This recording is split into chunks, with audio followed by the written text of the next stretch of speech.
Hey guys, welcome back, and this time is my reading time. Know that I got this book Hetty Feather, and last time I read chapter 1, right? Since you guys love it so much, I decided to read the next chapter 2 about a girl Hetty Feather. So the first chapter is about the life of her. She was a baby and she was in an orphanage, and she was taken away from her mother, which is very sad. So from chapter 2, she has a new home and a new mother. Let's see what happens in chapter 2. Let's get started. 2. My new home was a small thatched cottage with whitewashed walls and roses and honeysuckles hanging around the front door. It was small and dark and crowded inside.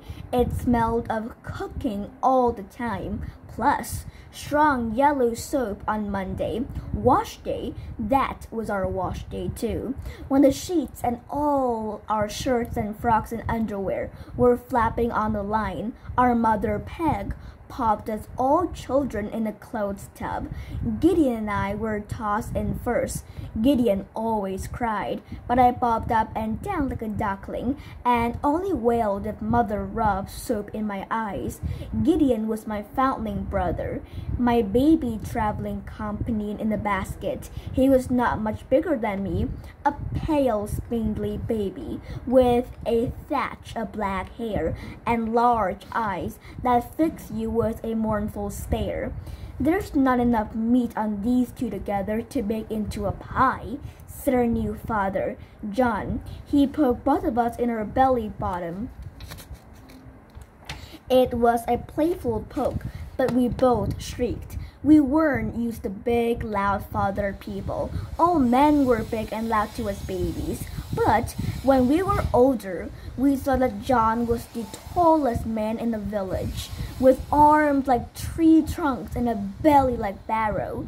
His voice was so loud, his holler could carry clear across 5 acres. He was as strong as the huge Shire horses he used to plow the land. No man dared argue with him, because it was clear who would win. But Peg wasn't the slightest bit frightened of him.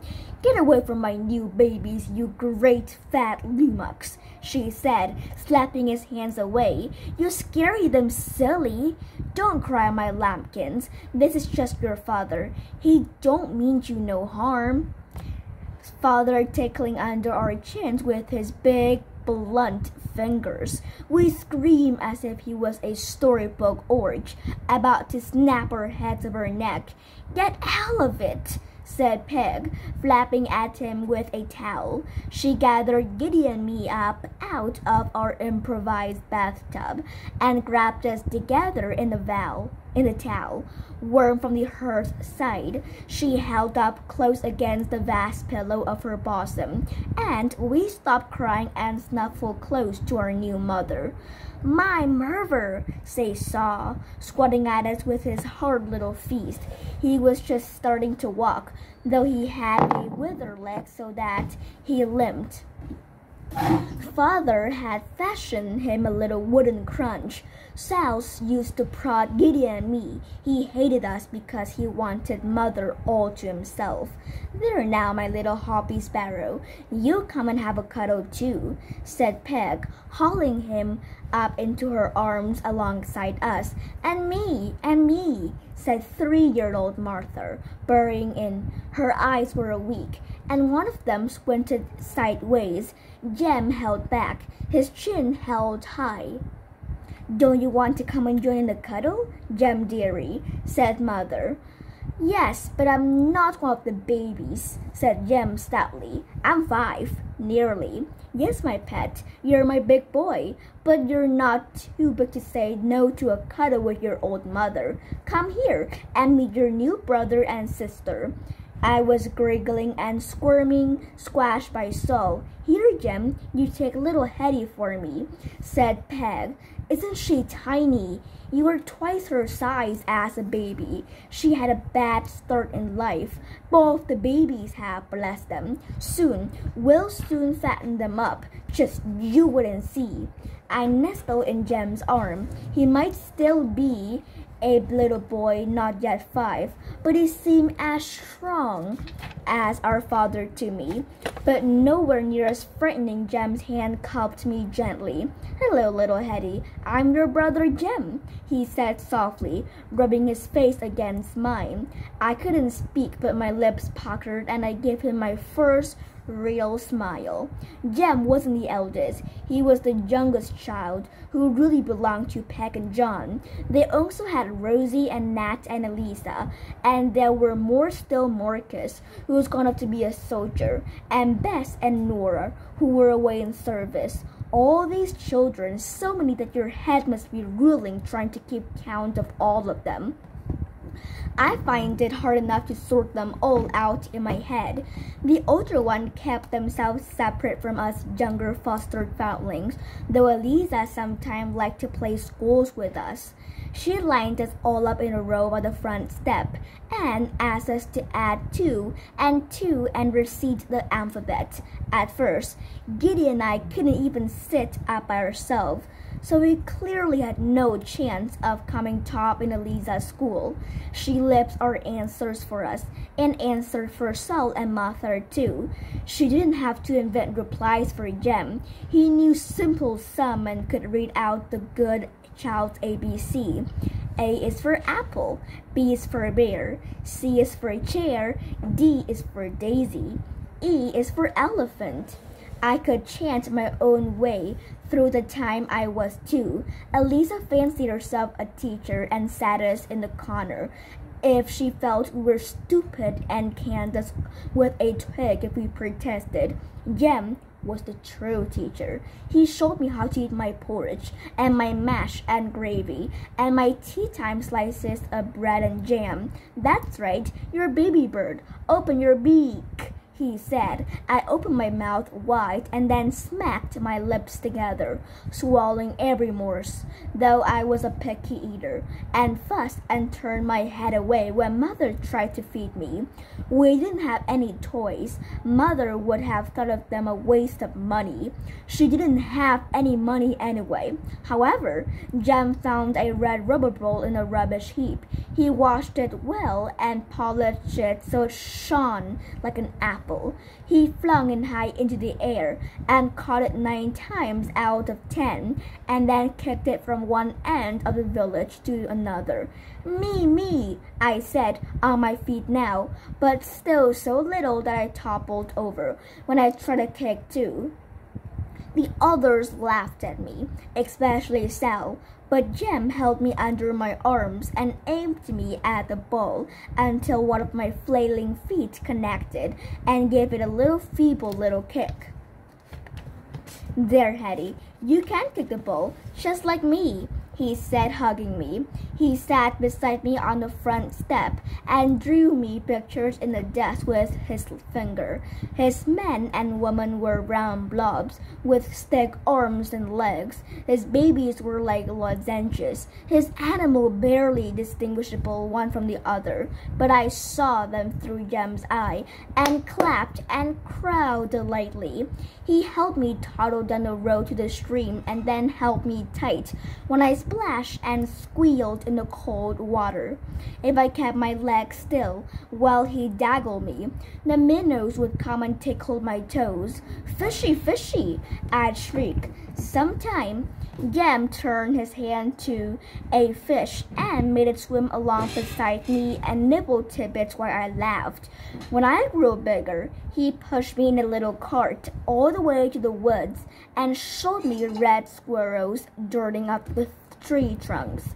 "That's where they've got their houses, right up in the trees," said Jem. "Shall we have a squirrel house, Hetty?"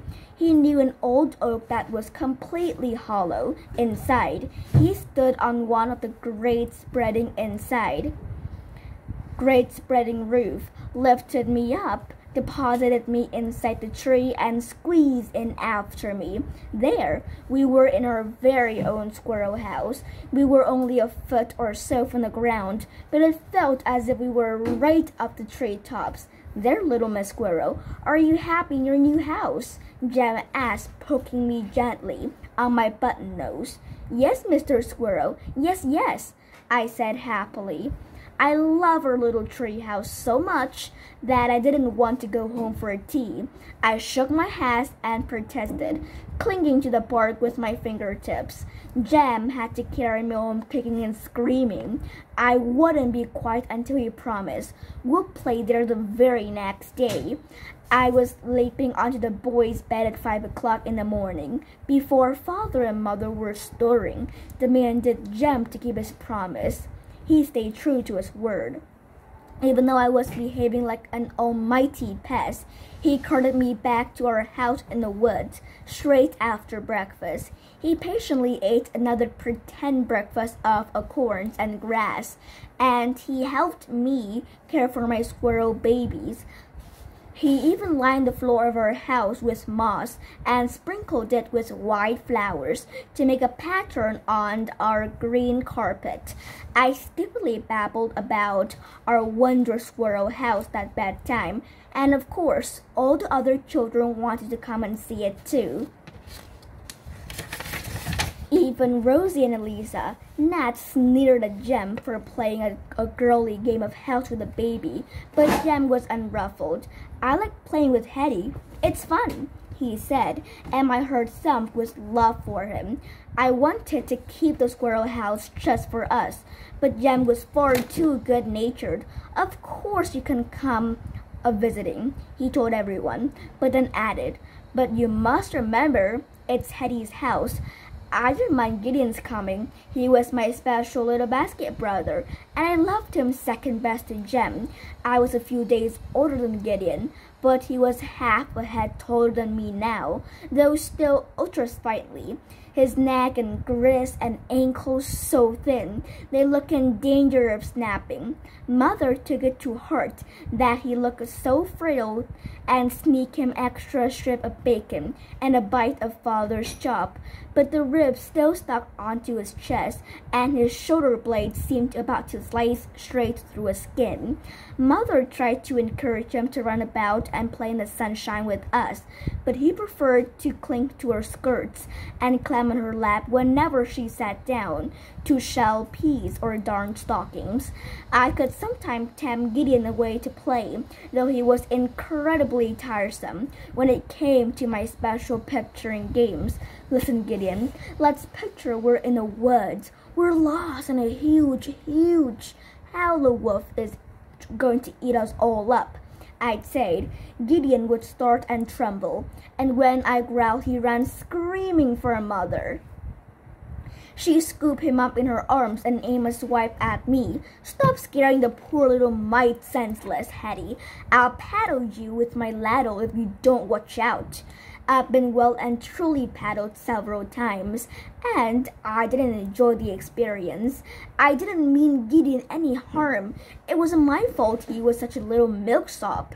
But I smiled at him even so, and he said he would come to visit my squirrel house.